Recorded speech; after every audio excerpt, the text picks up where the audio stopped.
Brethren, my heart's desire and prayer to God for Israel is that they might be saved. Pakinggan natin si Pablo, nangungusap na pinahayagan ng ating Panginoon. For I bear them record that they have a zeal of God, but not according to knowledge. For they being ignorant of God's righteousness, and doing about to establish their own righteousness, have not submitted themselves unto the righteousness of Christ. Tingnan ninyo mga kapatid ang sinasabi rito.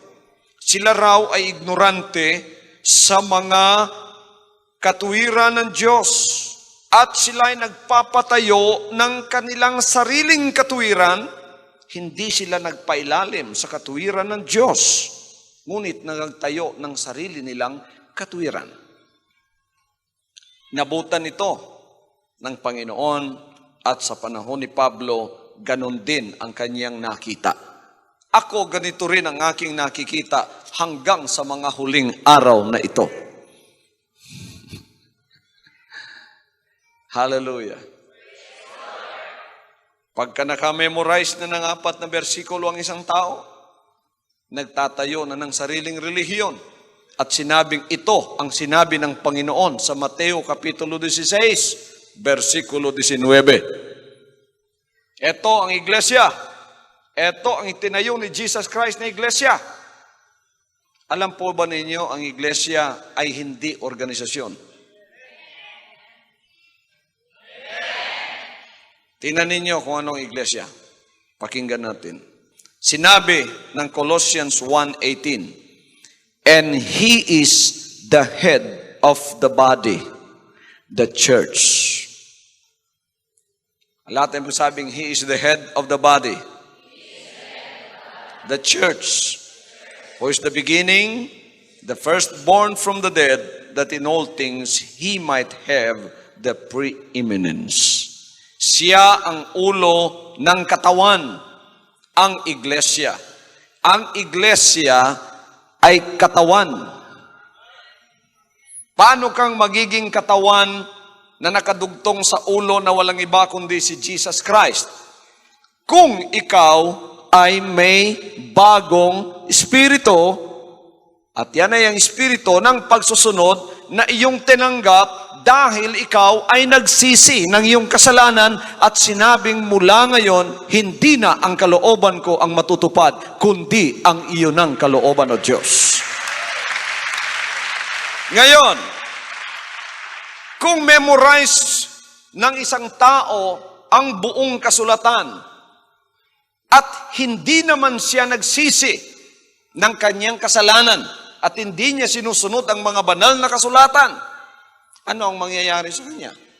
Sinabi ng Mateo 7:24. Therefore, whosoever heareth the sayings of mine, sino man ang nakikinig ng mga sinabi ko, dahil sa pakikinig, ang dami ng mga tao nakamemorize ng banal na kasulatan. You want to memorize the Bible? You want to memorize the Bible? Read it about 100 times. Without trying, mamememorize mo ang Biblia. Read it 100 times from Genesis to Revelation. O kaya kung mas masipag ka, read it about 500 times. Kahit saan dyan, sabihin mo, nandyan. Alam mo kung saan dyan. Halos memoryado mo na. Sa Amerika nga, may 5 taong nakamemorize ng Bible. Pero nyo, memorize ng Bible, they are the walking Bible. Dito sa Pilipinas, wala pa akong nakitang walking Bible. Ako, malapit na ako naging walking Bible. Now, I am the living Bible. Sa judgment, hindi ka tatanungin kung na-memorize mo ang buong Biblia. Ang itatanong sa'yo, nasunod mo ba ang napakinggan at nabasa mo? Ayan ang katanungan. Kaya sinabi ng Panginoon sa Mateo 7:24, therefore, whosoever heareth the sayings of mine, or have memorized the sayings of mine, and doeth them, I will liken him unto a wise man which built his house upon the rock. How can you do them if you have not obeyed them? And how can you obey them if you don't have an obedient spirit? And how could you have an obedient spirit unless you have repented? And how can you repent unless you have surrendered your old spirit? Hindi po maaari yun. So, ano man ang relihiyon mo, ano man ang galing mo, ano man ang talino mo, ano man ang photographic memory mo, tulad ko,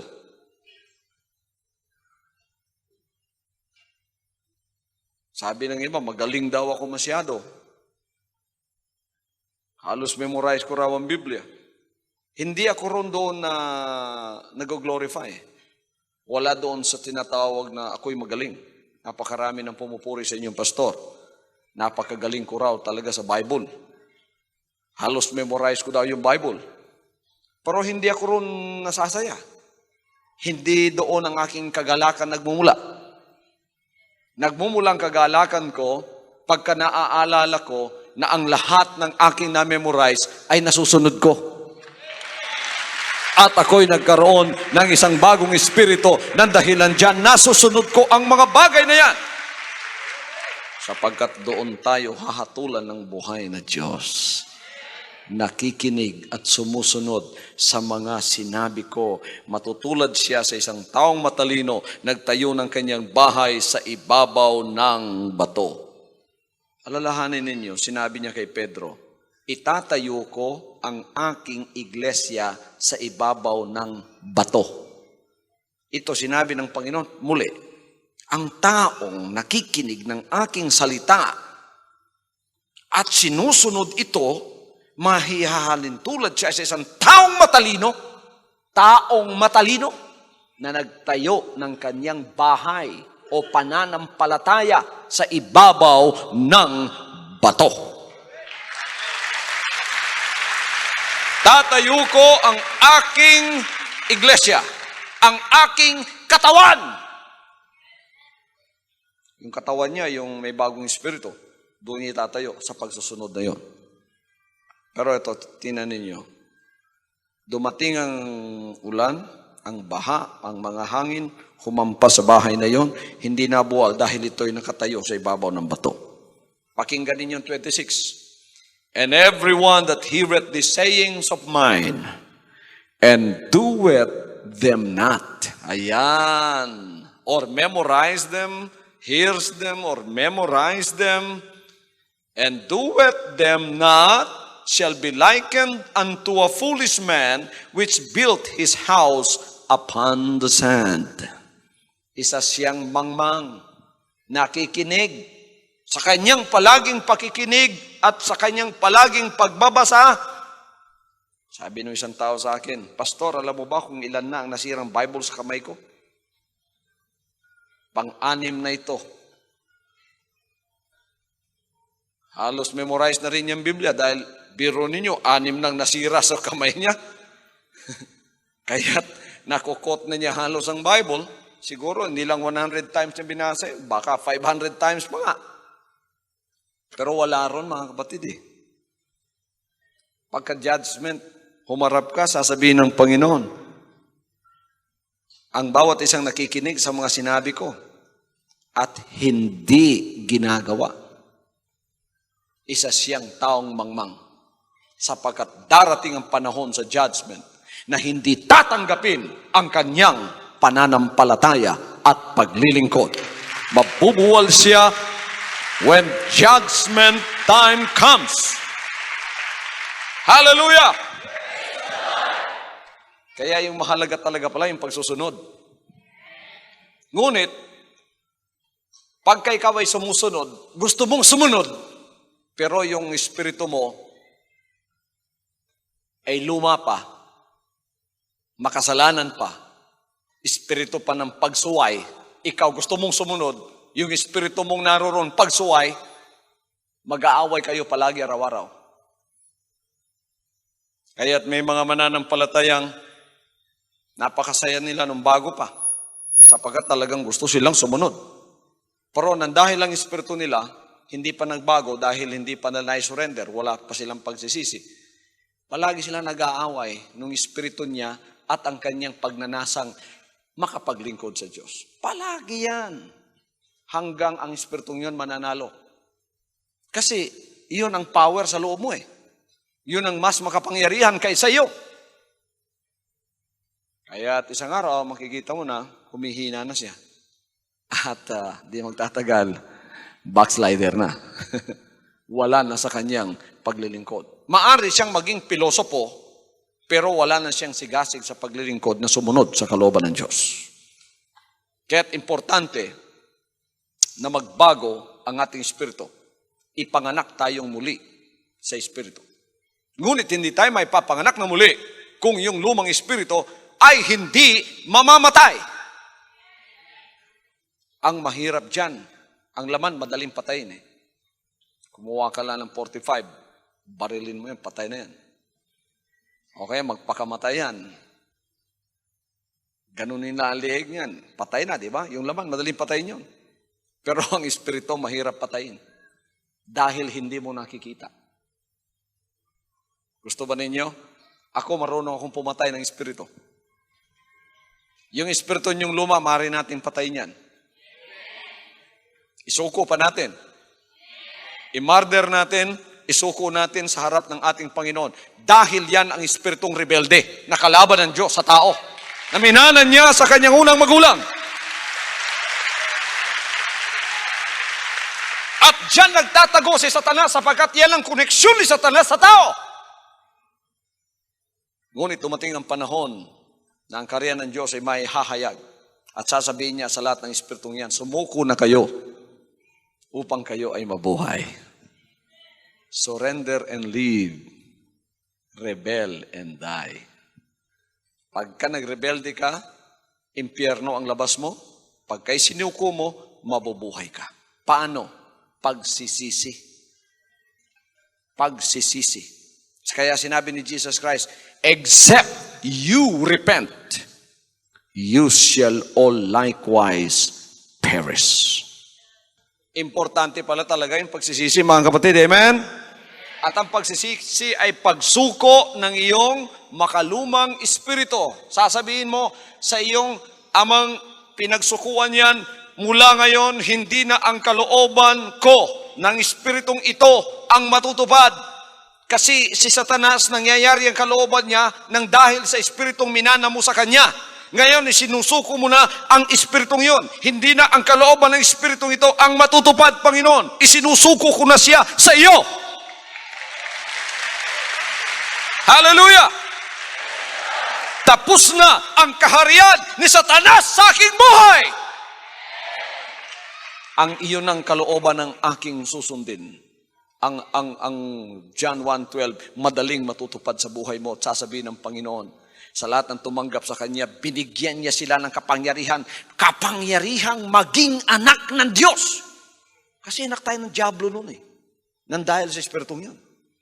Gusto man ninyo at hindi, itong sasabihin ko sa inyo, anak tayo ng demonyo noon. Nung hindi pa kayo nakapagsisi, anak kayo ng demonyo. Kung meron pang hindi nagsisi rito, anak pa rin kayo ng demonyo. Kahit na pogi at maganda kayo. Hindi yung mukha ninyo tinitingnan, physical yun. Yung espiritu natin ang tinitingnan. Kung hindi ka bibigyan kapangyarihan, hindi ka magiging anak ng Diyos. Ngayon, pagka na-surrender mo na yon, di wala na ron ang loyalty mo sa espiritu yun. Bibigyan ka na ngayon ng kapangyarihang maging anak ng Diyos at ang bagong espiritu ipapasok sa iyo. Espiritu ng pagsusunod. Magtataka ka na ngayon, mga kapatid, ang sarap sundin ng mga salita ng Diyos. Kahit napakahirap noon, pakinggan at sundin yan. Ngayon, nasusunod mo na ng dahil sa bagong espiritu nasa sa loob mo. Gusto mo mang suwayin ng Panginoon pagka yung espiritu niya nandiyan, hindi mo nasusuway siya. Sapagkat ang espiritu niya na magtuturo sa iyo sa lahat ng katotohanan. Howbeit, when He, the Spirit of truth, is come, He will guide you into all truth. Praise the Lord. So naunawaan na natin ang mga bagay na ito. Bago mo siya matawag na Ama, kailangang ipinanganak muna niya ang Espiritu niya sa iyo. Or else, wala kang karapatang magtaas ng kamay at sabihin, Ama, hindi kanya pakikinggan. Kaya tetong sinabi niya sa mga maraming taong ganyan. Sinabi niya, marami ang magsasabi sa akin sa araw na yon, sa araw ng paghatol. Panginoon, Panginoon, hindi ba kami nagpropesiya sa iyong pangalan? Nagpupuri, ginagamit pa yung bunga ng Espiritu sa kanyang pangalan. Hindi ba kami nagpalabas ng demonyo sa inyong pangalan? At nakagawa ng maraming mga magagandang bagay sa inyong pangalan? Mga kababalaghan sa inyong pangalan? Sasabihin ko sa kanila sa araw na yon, hindi ko kayo kilala. Humayo kayo, mga tagagawa ng katampalasanan. Bakit? Ginagawa nila ito, ngunit wala pa silang karapatan. Nang dahil diyan, hindi sila kilala ng Diyos. Nung tiningnan ang kanilang katawan, lumampas ang paningin ng Panginoon sa kanila. Ang nakita niyang Espiritu roon, hindi galing sa Kanya. Sapagkat hindi pa sila nakapagsisi. Member lamang sila ng Born Again Movement. John 3:3. Nakakita lang sa kaharian, ngunit hindi pa nakapasok. Madaling makakita sa kaharian at maging born again. Tanggapin mo lang siya tagapagligtas, walang repentance. Pero hindi yun ang kaligtasan. Ang kaligtasan nasa pagpasok. At kung ikaw ay gusto ng pumasok, hindi maaaring, hindi mo isurrender ang iyong lumang espiritu sa pagsisisi bago kanya papasukin para mabigyan ng isang bagong espiritu. Hallelujah. So sa inyong mga anak ng Diyos na hindi pa nakapasok ngayon sa paglilingkod sa kaharian ng Diyos dito sa lupa, you are welcome. Come and join us in the service of the King. Hallelujah. Sa pangalan ni Kristo Jesus, anak ng Diyos, eto ng panahon mo upang ikaw'y makapasok. Aalisin na ng Diyos ang false church mentality. Yung church mentality na ating nakagisnan. At ang kingdom mentality ang naririto na sa sanlibutan ngayon. Kaharian ng Diyos. Siya ang makikita. Ang kanyang pangalan ang maitataas. Ang kanyang kaharian ang dapat pasukan ng tao sa kaligtasan. Ang kanyang salita ang magiging batas natin. At ang ating susi sa pagpasok ay walang iba kundi ang pagsisisi. Pagsuko ng ating lumang espiritong ating minana sa ating unang magulang. At sabihin natin, mula ngayon, hindi na po ang kalooban ng Espiritong ito ang matutupad sa aking buhay. Ang inyo ng kalooban ang tutuparin ko sa aking buhay. You're free. You're welcome to the kingdom of God on earth, where Jesus is the King. Hallelujah. And He is the Lord of Lords. Pagpalain ka ng Panginoon sa pinakadakilang kaloob niya sa iyong espiritu na walang iba kundi ang kaligtasan. Sinabi niya, seek ye first the kingdom of God and His righteousness, and all these things shall be added unto you. And we thank God for that power that God has given to us to become His children in the last days.